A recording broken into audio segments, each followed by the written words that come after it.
everybody. Welcome in my knitting corner on the internet. Um, I am Emilie or EmilieCott, and you can find me under the nickname EmilieCott, EmilieCott, on Ravelry as well as Instagram. And I'm very happy to be joining this beautiful knitting community online. First off, apologies for the language. Obviously, English is not my first language, and I've just recorded the French version of this podcast, which means my mouth is very much into French. My head is into the French right now, but I'm going to really try my hardest to give out a good English podcast. Why am I doing a podcast? This is my first one, first ever, and I want to see if this is something that might interest you. If so, great, and if not, well, it's okay. So, here we go. I'm a little nervous. Please bear with me on that one. It's the first one, and I'm thinking it might last a few podcasts, but I'm a little nervous. But I'm also very excited to share my knitting with you. And what got me to sharing or wanting to share all that with you is that I'm a test knitter. I do a lot of tests, and I love to test designs for designers from all over the world. This is something I really do enjoy, and mainly because I get to inspire. Test knitters are the first versions of the sweaters that come out, and it inspires everybody. And I am inspired when I watch other test knitters do their versions of different sweaters. I am inspired to knit in certain colors or certain textures, fiber types, and so I really love that part of test knitting, which is the inspiration or giving a different voice to the pattern from what the designer intends to give, or from the model given by the designer, which is always superb. But it's nice to have that diversity of fibers coming out from different test knitters, and just showing a different way of doing it. So I love doing this, and I would write quite a bit of details on my Ravelry page, and share on Instagram. But my Ravelry gets a lot of comments, and people enjoy and write personal messages saying how they enjoy the details that I've put in the test knit, and how it's helped them. So I was thinking maybe people would like to see a little bit of a video come out matching the release of the pattern on how I've knit or why I've chosen to knit this particular design this particular way. So this is a little bit how I got into, well, maybe I could podcast. And I'm talking to you guys right now. So I'm gonna give it a go and see how that goes, and if you find that interesting as well, and then we'll see. So this is the first knit I'm gonna talk about in this particular podcast is the Gema Sweater by Joanna Ang. It's a beautiful top-down sweater. Top down. So we start with the color, and it goes. We knit the color and then fold it, and then we do the yoke with a hammer type sleeve construction, and then you do the body, and after that pick up the sleeves, do a bit of a cap, and knit down. It's a beautiful construction and a beautiful pattern by Joanna. Which hi hi Joanna, if you're watching. I really enjoyed this knitting this sweater. The beautiful, many reasons, but I really like the lace work up the front as well as the back. And so we have beautiful lace up front and up back. We've got cables, we've got a twisted rib going on, some very nice details within the cable section. It's absolutely beautiful. And my personal favorite, that big knot here. How beautiful is this one? Look at this. And the detail, and with the rice. Oh, it's absolutely gorgeous. I hope you can see it from where the video is taken, but it's absolutely gorgeous. And with with a twisted rib at the end. So this is the Gema Sweater. Now, let's start from the beginning. First off, I will let you know that for future podcasts, I'm going to be trying to do little videos here and there as the projects advance, because I want to share as I'm going with you a bit what I'm thinking, or how I'm thinking, or why I'm going into that direction. So for future podcasts, this is what I'm gonna do. But for this one, because it's just finished, I thought I would start with this one, and it's gonna be a bit different because now I'm explaining all of it to you. But on the future ones, I'm hoping to do little bits here and there, explaining why I've done what I've done. So this one is finished, and it is unblocked at the minute. So this is why you've got a very good stitch definition. I've opted for Plötulopi by Istek. Now Plötulopi yarn is great for many different reasons.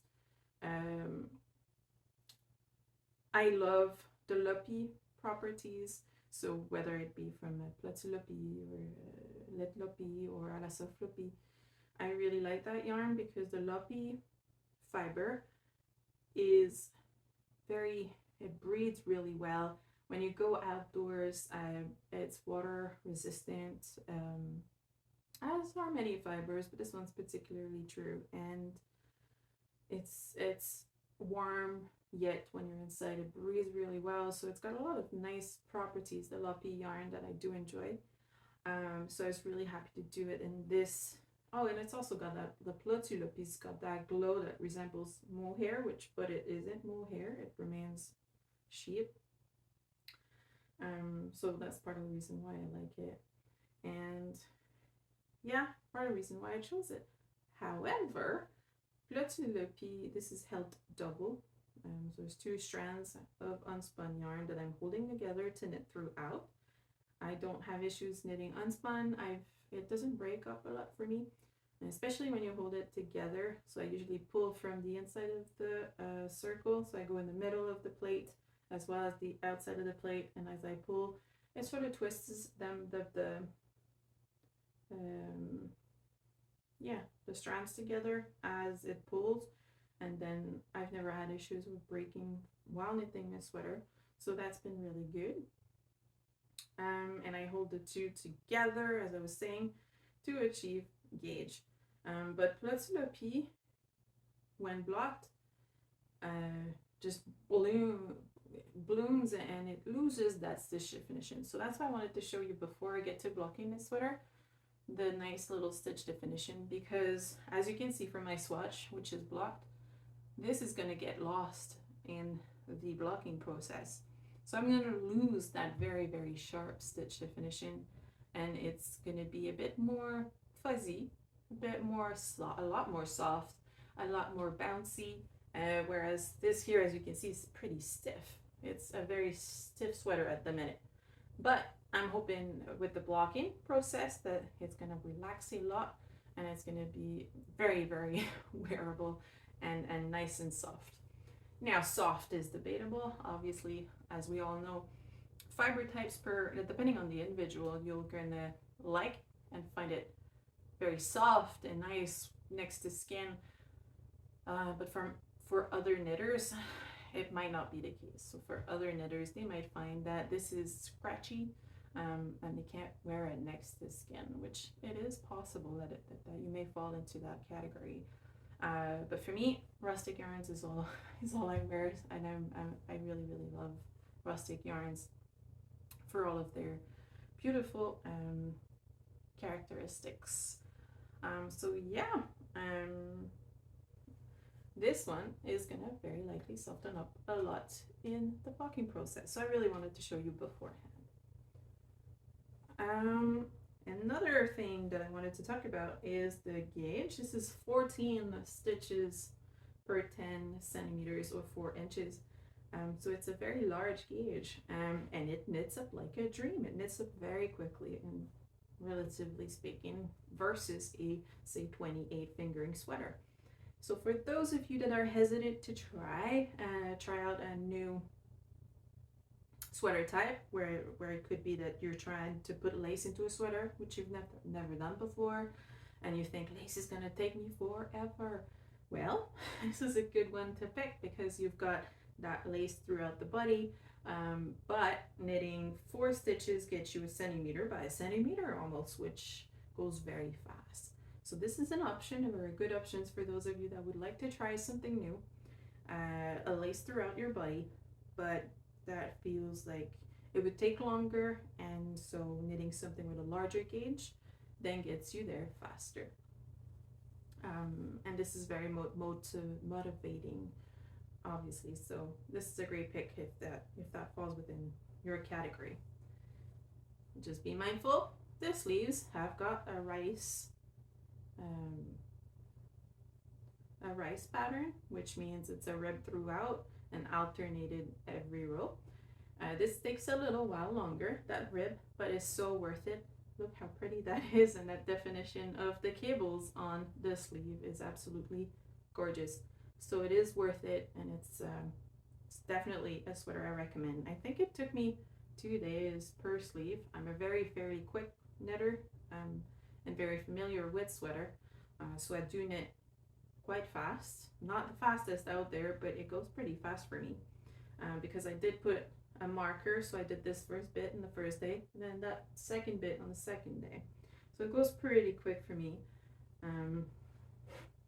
But take your time, it's the process and enjoying what you're doing, that counts, and there's no time limits to knitting any sweater. However, if you really want to dare that lace or add in details like this to your sweater, very large gauge like this one will get you done very well, a lot quicker than if you were to pick a smaller gauge. So it's definitely a great startup. You've also got nice stockinette going down, so a good portion of it is stockinette, and then there's that stitch here detail. It's not a very large grid, and it's a grid you can learn.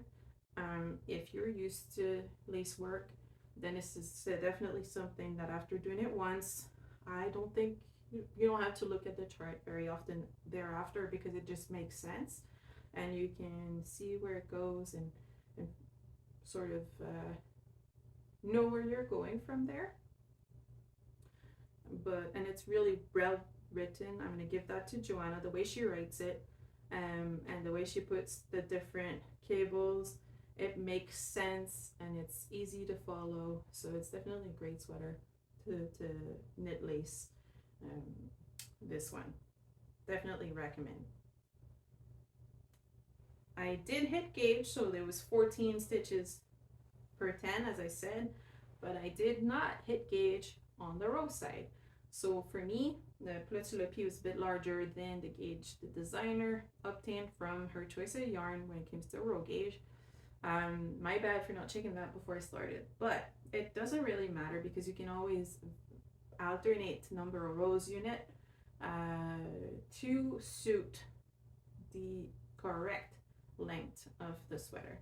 In this case, my row gauge it wasn't that far off, so I could have knitted it exactly as per the designer and obtained a little bit of a looser fit lengthwise. But for the sleeves, I wanted it to have the exact same proportions as it was designed for. So in this part here where it goes straight, I've knitted a few rows less. I think 4 or 6. It's going to be a pair number, but an even number. So 4 or 6 rows less than as per recommendation of the designer, but that is the only mud I've done to accommodate the length of my sleeve. Other than that, the rest is as per pattern, and all of the notes in my Ravelry are up to date if you're curious to see how I've done that little switch here. But that's it. And if you're gonna use a different row gauge, but you really want to sort of match the designer, just be mindful of that last portion here. You all finish on the same row, which then means that this is going to be a fixed length, And if you're off the gauge, so if your gauge is too short, it's going to finish earlier. If your gauge is too big, it's going to finish a bit further down. But you can always alternate or modify the ribbing section to suit the length that you want to hit. So knit more, knit less ribbing at the end of your sweater, and you hit that right amount or that right length. So always keep that in mind when you're knitting. Even if you go a bit further than as per pattern or not as far as per pattern, you can always alternate and make it your own that way, and it's gonna fit. So here we go. I'm gonna show you up close the stitch definition and the difference between this one and my swatch, because they are different.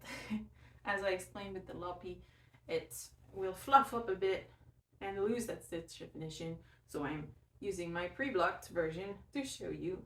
And then I'm gonna probably record again with the blocked version to show you the difference in both stiffness and how sharp the lace is. It won't be as sharp, but you can see from this little bit here right away.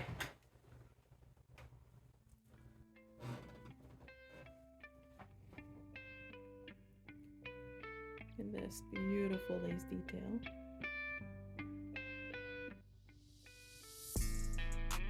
It's absolutely gorgeous. And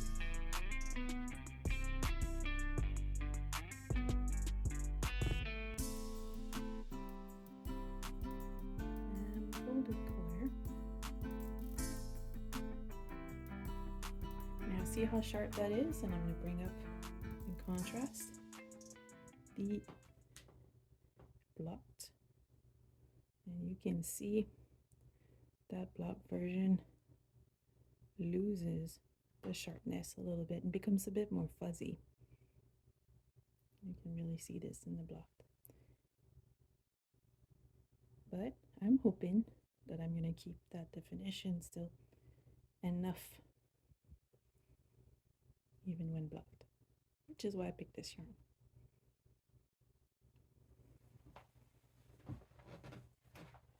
Another option that I think would be really great is one strand of Plot Loopy and one strand of mohair. I think it would be even more airy,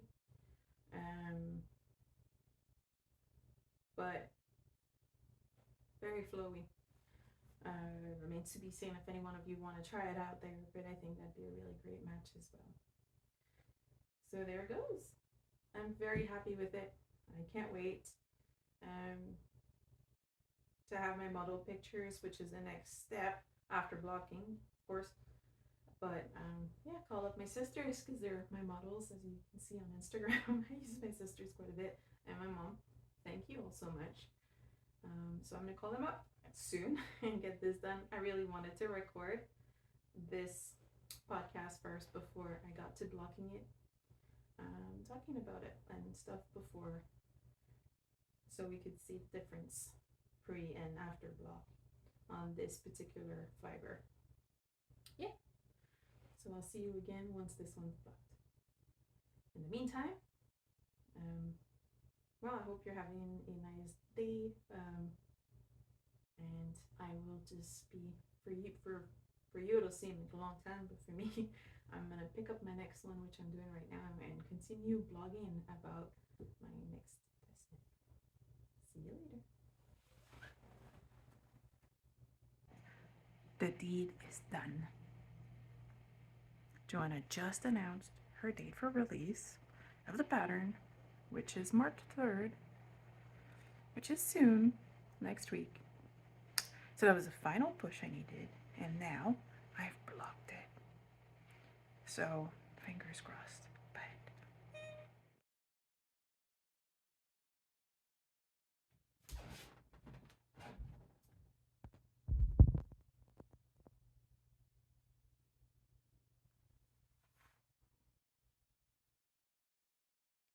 hello, Demont.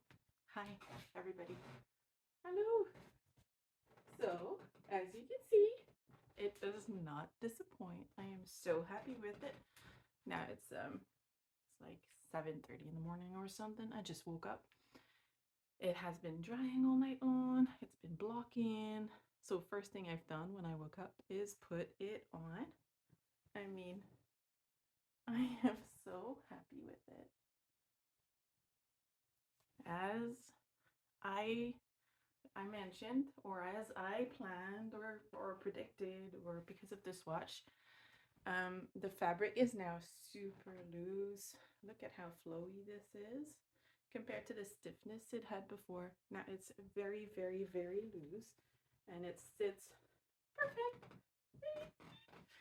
perfect on me. The length is really, really great, and I mean, look at those sleeves. Look at that sleeve. How pretty is it?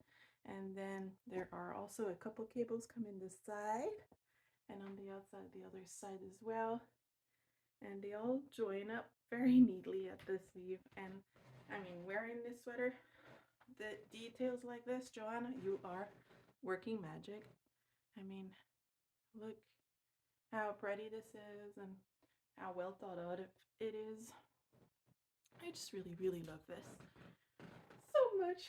I'm thinking maybe, because I really do, and this is something I do for so many of my sweaters, so this would not be a one time, but I do this a lot for my sweaters. I'm thinking of putting an elastic in the collar to keep it stable and a little bit more in. But for this one, I'm still unsure because I love how it sticks out and how it is sitting. But this is something I'm scared of the colors just loosening with time, and I really love the structure of it right now. So I don't know, do I put the elastic on or not? For now, no. But this definitely something I can consider if I see that I'm not enjoying the look of it, or if it starts to grow up top, then I might just consider putting an elastic band within the collar. It absolutely does not show. You wouldn't even be able to tell. What it does is just keep that structure up and above, up the top. So to be considered later, but for now, how cute is this shape? And you can see it's a bit different. It's not boxy. It has an A-line, I believe the shape is, coming in. So you can see it shows a little bit when I spread my arms away that there's an A-line. And yeah, oh, I'm so happy. It looks absolutely gorgeous. Great job designing this, Joanna. And the choice of fiber for this is perfect. It's currently 18 or 19 degrees in the house, and I'm not cold. I'm not a little bit cold at all, and I'm not even wearing socks to boot. So yeah, no, I'm very happy. And it's a fairly lightweight sweater because for worsted weight, I'll need to go measure, but I believe I used 5 plates, and I'll correct this if I'm wrong, but I think it only used 500 grams for this sweater, maybe 6. I'll go and weigh it because this is a requirement for testing, and also because you guys, this is good information to have. But yeah, so I'll go and weigh it, but it's so lightweight. It doesn't weigh anything at all. It's now very flowy. Look, the stiffness is completely gone. This is just one wash, and absolutely no wear yet. So it's all gonna, I mean, be even more flowy with time. And yeah, so as you can tell, I'm so excited about it. Yeah, so this was the Gemma sweater. Yeah, Gemma sweater with all the current knitwear I'm knitting. Sometimes I mix them up, but yeah, this is the Gemma sweater by Joanna Ang. Highly recommend for all the reasons stated before. I'm not going to go back into them, but um, I'm really happy. Can't wait to get those finished photos done with hopefully siblings that can do it for me or help me out with that. And if not, then you're stuck with me as a model. But I'm really excited. Well, I hope to see you for my next test knit.